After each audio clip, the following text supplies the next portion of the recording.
Hello, friends. Today, I'll be talking about timing the markets and how hard or easy portfolio management is. Investors have a history of making similar mistakes again and again. We often fall in love with the stocks or mutual fund we own. However, remember the stock has no idea on who owns it. Timing the market can work, but it's incredibly difficult. We often have a tendency to trim our winners and average our losers. In the bargain, we end up selling good quality blue chip companies forever and then never have the guts to buy them again, as they may have invariably run up versus the losers in your portfolio. Warren Buffett has made it very clear. He has a very interesting quote that it's better to change the ship if it's leaking rather than spend time fixing it. This applies in all situations, whether it's the stock you own, the fund you own, or your advisor. Portfolio management is hard. It is difficult picking out a set of positions that you can confidently hold for a number of years. And then along the way, you run into issues of how to deal with positions getting too large, and at times dealing with news that is good or bad and what actions to be taken. Remember, as individual investors, we are not fund managers.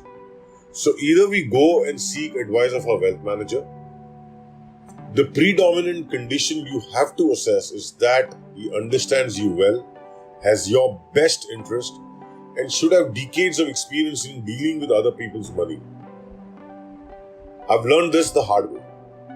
For myself, I've worked out that just keeping the approach simple and as free of complications as possible. I've tried finding really good businesses that I can hold for years and grab them along the way when they go on sale, and then hold them for as long as I can. The struggle is you have to shut the external noise. You may listen to all the news, but unless there is no permanent decimation of an enterprise's value, don't take any action on your portfolio companies. And companies which are about to permanently decimate values will give you early signs like increasing debt, poor sales, very poor ROEs, poor return on capital, losing market share, etc. There is little doubt that many investors exited the market during the March lows and then missed the spectacular recovery, and historically this has happened time and again. If you study the inflow and outflow into mutual funds, the surprising part is that most of the times the public are able to gauge the market direction correctly at all times.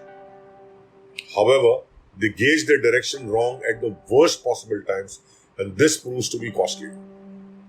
So if you choose to sacrifice the maximum possible return and just sticking to buying the right businesses or good, well-managed mutual funds at fair prices such as those today, it will help you over the long term and stick to your asset allocation.